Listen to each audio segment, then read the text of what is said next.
Joonas Suotamo.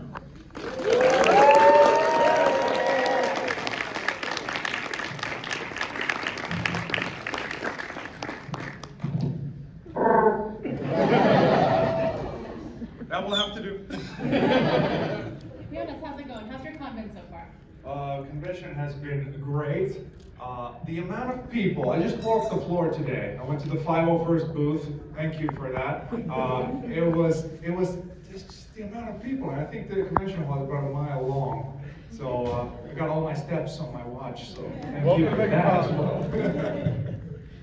So, okay, I'm going to kick things off with a question that's very selfish for me. As a huge Star Wars fan and also a huge High Republic fan, I know you can't say anything about the Acolyte. I know that. But what can you say about the Acolyte? Can you tell me anything at all? I love Jedi. And yeah, I'm so excited about the Acolyte as well, because we saw a trailer for it. I don't know if any of you was in the London celebration in London. You were there? I was there. Okay. So as you remember, or the panel for Acolyte was so exciting because they showed the trailer, and I can't wait for everybody else to see it. But it's like there was something mystical about that trailer. It didn't show much, and it was different because we're traveling to a time that we haven't seen in live action before, and it's going to be interesting to see how that change of era will affect how Acolyte is going to be perceived. And to me, it reminded me of this. If anyone has seen the Kung Fu movie Crouching Tiger, Hidden Dragon, like the style of that trailer reminded me of that. So there's definitely is going to be, I think, a step in a different direction, atmosphere-wise than what we've seen before, because now the Jedi are in control, and that's going to be interesting to see. So, last thing about the Acolyte, I promise, and then we can all talk about things that are safe to talk about. But if I'm remembering correctly, you are playing a Wookie Jedi, correct? That's right, yeah. So, did you ever think when you first came on to play Chewbacca that you would also one day get the chance to play a Jedi? I never thought any of this. I couldn't fathom. And I just keep saying, whenever they call me, I answer the phone and yes, yes, yes, yes. So what was it that you wanted? It's like a dream. I'm so ecstatic to this day about everything that's going on with Star Wars. It's such a great time to be a Star Wars fan with new shows and different characters and different corners of the galaxy explored, and I'm so excited to jump into this role of a Wookiee Jedi for the first time, I think, in live action. So yeah, Kel Naka is going to be something to see whenever it is that Acolyte releases. Okay, so we will move on to saber territory now. So I'm always curious to hear about like someone's first kind of Star Wars experience, like the first time you get on set, the first time you're really playing that character. So I guess what was that experience like for you when you first joined the galaxy far, far away? For me, my first day on Star Wars set started with, hey, Joonas, you're going to meet Harrison Ford in 20 minutes. Get ready. I'm like, oh. So I go and stand in front of Harrison Ford's trailer, which I think took the whole parking lot that we were in. It was a ship, more like a ship, yeah, a cruise line. And I wait, and he comes out, and I say, gee, Mr. Ford, I wasn't even born when you made these films. And Harrison looked at the second AD, Ben Dixon, and said, who is this guy? I don't like him. Get him out of here. And he was, of course, joking, because I came to know that Harrison likes dry humor. And from that point on, I think our work, the chemistry was bang on. I was the sidekick, and he was he was the grumpy hero. So it was so much fun, and that was my first day. And then after that, we went to the Millennium Falcon. I told this story a couple of times, maybe 2 times before. We go to the Falcon, and I go in my full Chewbacca outfit and stand on just in front before the living room where everybody is gathered. And I come there and I was like, whoa, Chewbacca. And then I wait a bit, and then I hear the boots, and Harrison comes in, and people go crazy. Like this, people start crying because they see Harrison for the first time in 40 years. And he said that he's never going to do it again. And then you see Harrison Ford as Han Solo. And that was my first day in Star Wars. And it was, yeah, quite a day. It's quite the first day at work. Oh yeah, oh yeah. They say you should never bring your kids on your first day. And I brought my inner child on the first day. So I'm so corny. Now that I became a dad, I've become, I export dad jokes, so. Yeah. Have you gotten the chance to take your kids since? Like. No, because my kids were born after. Wait. No. My son visited the Rise of Skywalker set, but he was so little. He was like 6 months old, so he doesn't remember that at all. But I have a photo of me holding him like Simba from Lion King. Son, what you see out there is a film set. So he's going to take over Chewbacca when they make 10, 11, 12. Let's not get too far ahead of ourselves. He likes ice hockey more than. That's because I don't want to. He was asked in daycare, "What does your son do for work?" And he says, "Drives a car." So he doesn't really grasp it yet. This was a year ago, and this year he said, "Works on the computer." So yeah, it hasn't really sunk in on my kids yet what I do. So I'm going to turn the room over to all of you. So we have a mic set up in the middle if anybody has questions. Please come on up, don't be shy. I have a question. Yes. Well, that's hard to say. I have a question. So my name is Lee, and I've cosplayed as characters that wear full costumes like Chewbacca does before too, and it's super hot. How do you handle the heat, and how is there anything in the costume to keep you cool while you're in there? That's a great question because when we were filming Rise of Skywalker, remember 4 films in for myself, because we had filmed Force Awakens, Last Jedi, Solo, and then Rise of Skywalker. And I think I asked or made oh geez, I wish there was a way to cool this suit down. And they said, oh really? Oh, we have Peter's old cool shirt that we brought in for him for Force Awakens. I said, you tell me this now? And from that point on, they brought this, it's an amazing shirt. I think they use it for, like military people use it. It's like a t-shirt with tubes, and then there are 2 connectors in the back, and you plug in this bag that has ice water in it. So the ice water circulates. And yeah, that's the working solution to that. I did use that ever since, and then I used that, and it came so handy when we're shooting inside. They don't install any air conditioning in the sound stages in Pinewood Studios, so it's like the air is dead, like still, and you just gather this heat all around you. But the cool shirt helps to keep me cool nowadays. Thank you. Thank you. Hello. Hello. You had huge paws to step into taking on this role. So 2-part question. What was your reaction when you found out you received the role, you were cast? And what did you do to prepare to take on this legacy of Chewbacca? Okay, great question. Yes, when I got the call, it was after 4 months of auditioning. You know, I had sent my almost I was dressed down to my shorts when I sent my first audition video, and I played a caveman because they couldn't say which character it was, so they said, play a caveman who gets an arrow to his knee and receives help from another caveman and then flies to spaceship.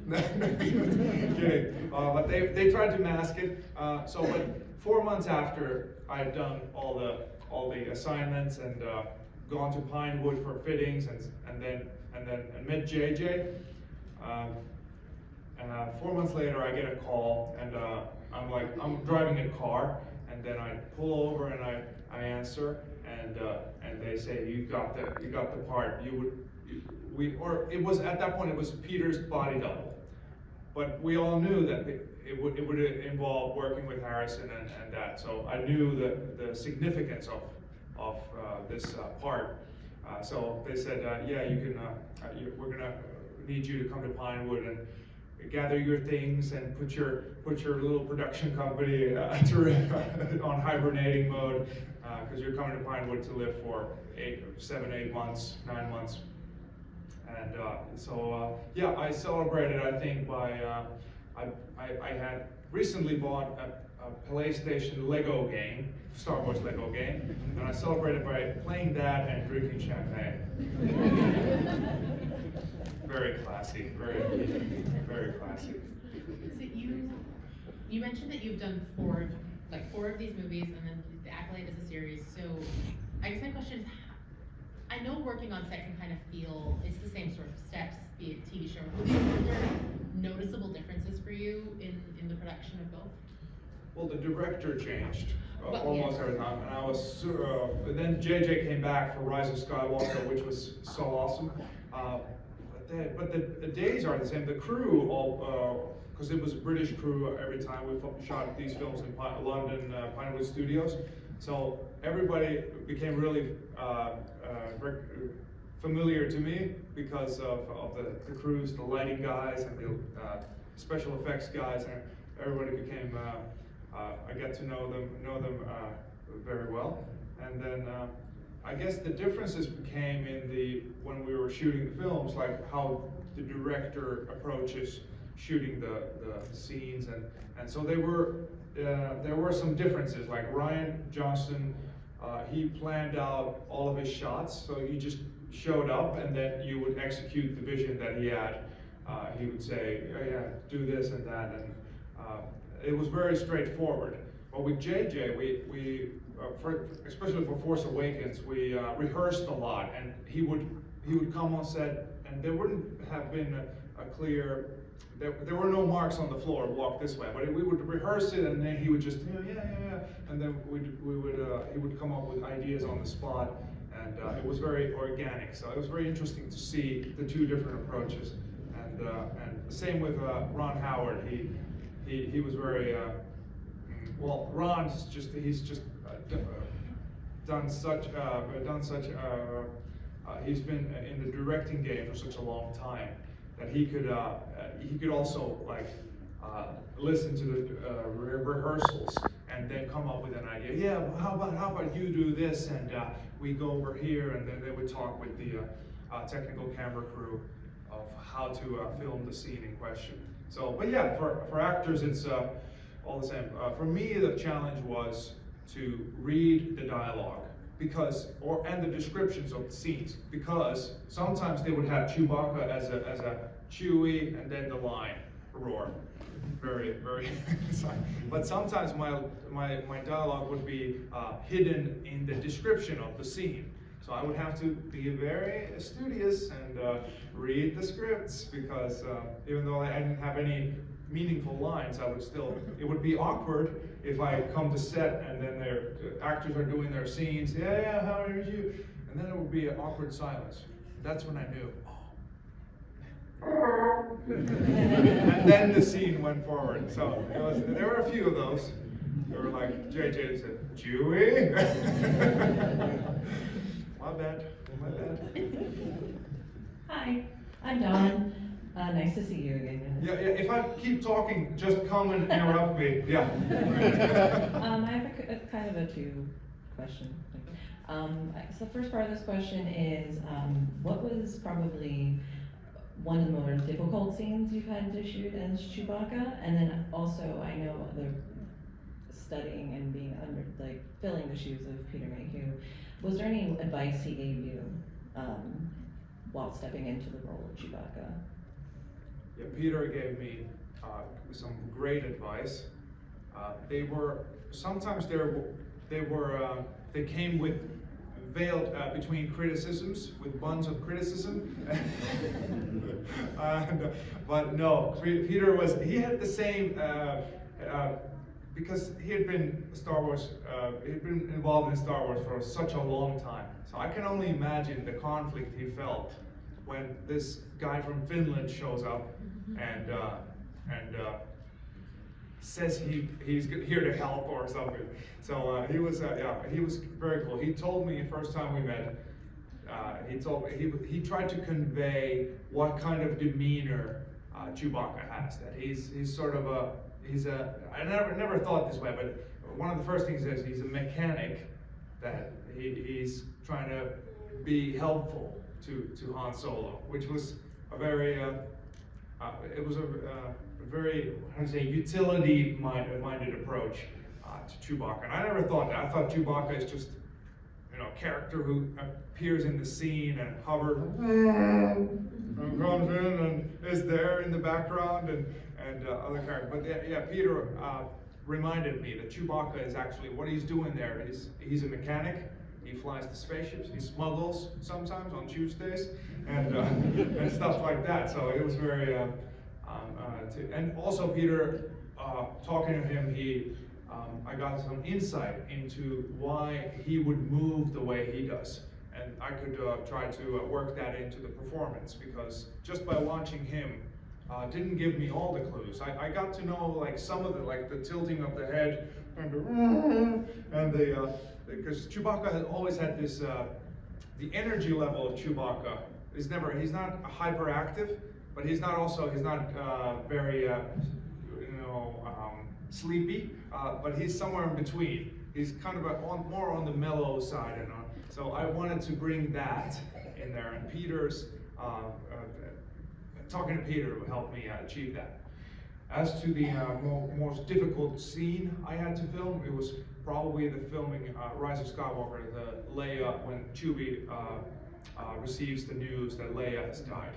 That was probably the most difficult scene, because it was like the whole set was tense and JJ was tense because we had to film it on one take, and it was just a heartbreaking scene, because you had to live through the moment, because we had just gotten the news a year or two ago of Carrie passing, and it was a heartbreaking scene to film.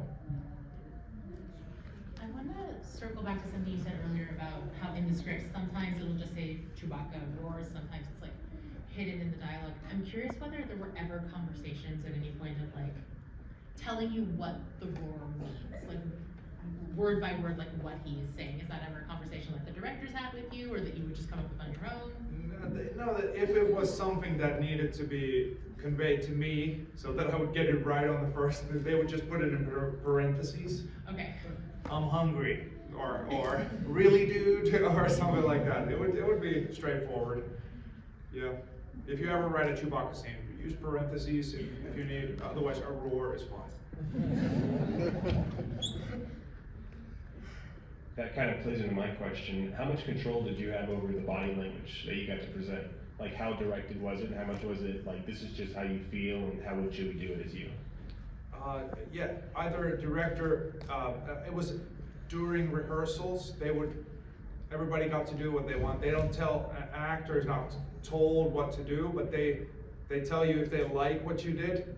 So, and then I was in film class at Penn State when they taught me how to direct an actor. We were actually, J.J. Abrams' dad came to one of our film classes. And this was way before. This was 2007. So this was way before I told JJ this 6 years after. Hey, I met your dad at film school. I was like, what? I think that's when I knew I got the part. Anyway, so you do your take on the, and if the director doesn't like it, he'll say, be less frantic about it, or try to act as if you are something else, or you know, it's the direction you give to an actor. From what I learned in film school, is that you don't give them blueprints. Don't tell them do this, but give them like, hey, play it as if you were an ice cream shop vendor and you're trying to scoop up the ice cream. And I'm glad I'm an actor. That's actually my next question. Is you mentioned, you know, going to film school. You mentioned a production company prior to getting cast in Star Wars. Have you thought about taking on any roles behind the camera? Yeah, I mean, I do. I know. I've been dreaming about my own short films and stuff, but it's just, yeah, you gotta have a passion for it. And these days, there's like the technical limitations are not there anymore. Like 50 years ago, you couldn't afford a camera, but nowadays you can make a movie on an iPhone. So yeah, definitely, I've thought about it. It just hasn't. I haven't executed the vision yet.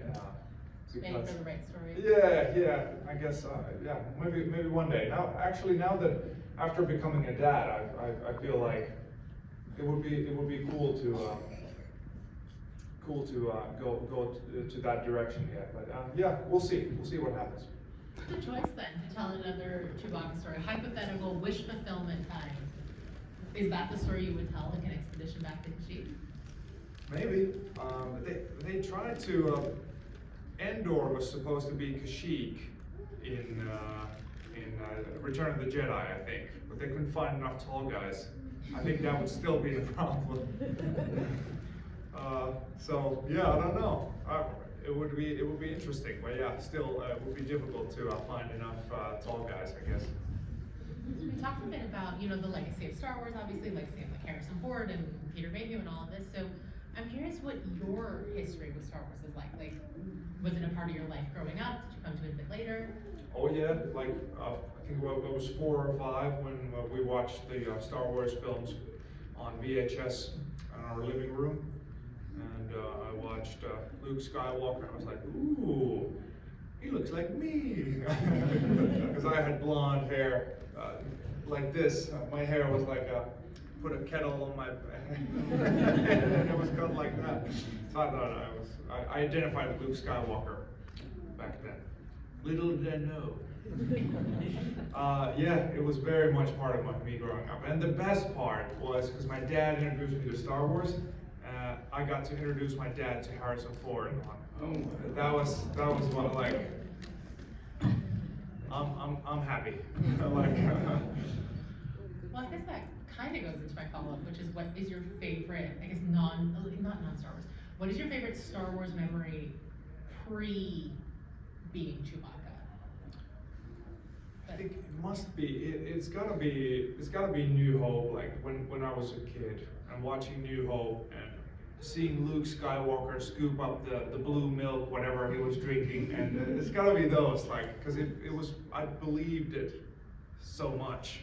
That, oh, he eats porridge just like me, and what's that big hairy guy doing? And oh, cool space station. And yeah, it's got to be those memories from childhood. Those are the. But I remember going to actually. I went to college at Penn State, and my first year in my dormitory, I just bought a new PC. It was a Dell PC or something, and I remember Googling. Who is inside the Chewbacca suit? Like, I had no idea, because I had never Googled that before. I remember Googling for the first time, who was inside the Chewbacca suit? And we all know who it was at the time. What inspired that curiosity? I don't know. Just needed to know? Just goes to show you shouldn't give a computer to a Finnish man. No, it was, yeah, it was interesting. I remember that a couple of years ago that I did that. I Googled who was inside. And that was one of my first, or one of my only Star Wars Google searches that I did. But yeah, Interesting. Is it just wild to think that if somebody Googles that now, you're the answer to that question? It is wild. It shouldn't be. Both of them are. Yeah. Heavy imposter syndrome going on right now. It should be Peter. It's kind of a fun question, so it's me again, hi. If, for any reason, they were like, hey, we want you to do a different character that's not a Wookiee, but you get to choose, what would that be? That would be interesting. Who's tall? I don't know. It would be interesting to play any creature. Any creature would be. But then again, I'd be playing a creature. I don't know. I've always wanted to be one of the rebel pilots, X-wing pilot. Yeah, that would be cool.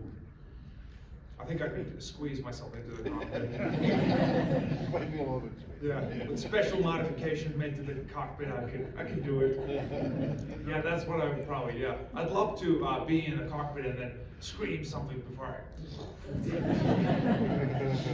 that would be heroic, right? In a film. Hello there. Hello.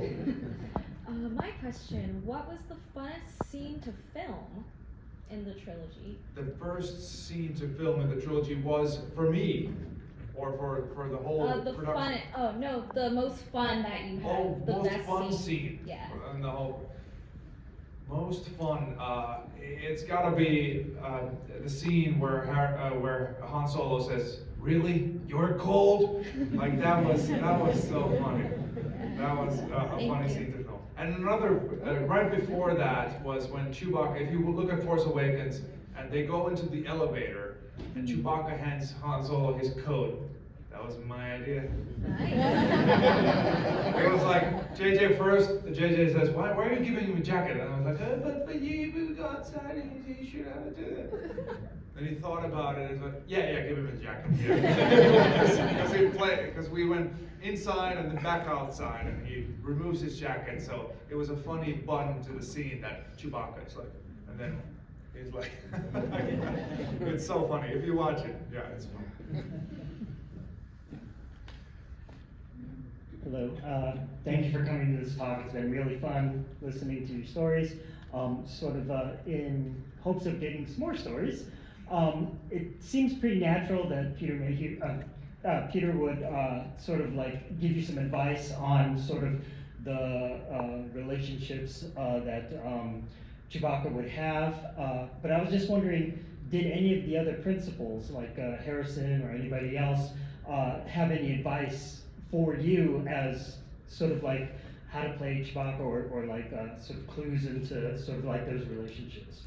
Oh yes, Harrison Ford gave me the best piece of advice I've ever received since and by then.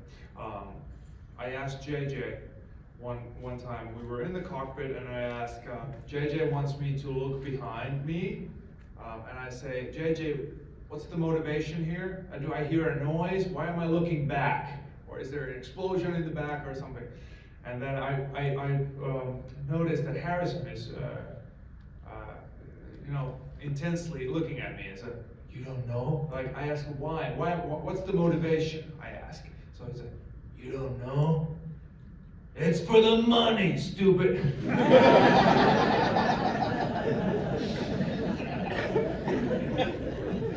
And then he gave me also another piece of advice. I asked him after we wrapped Force Awakens, I asked him, "Harrison, if I want to become an actor, what's your..."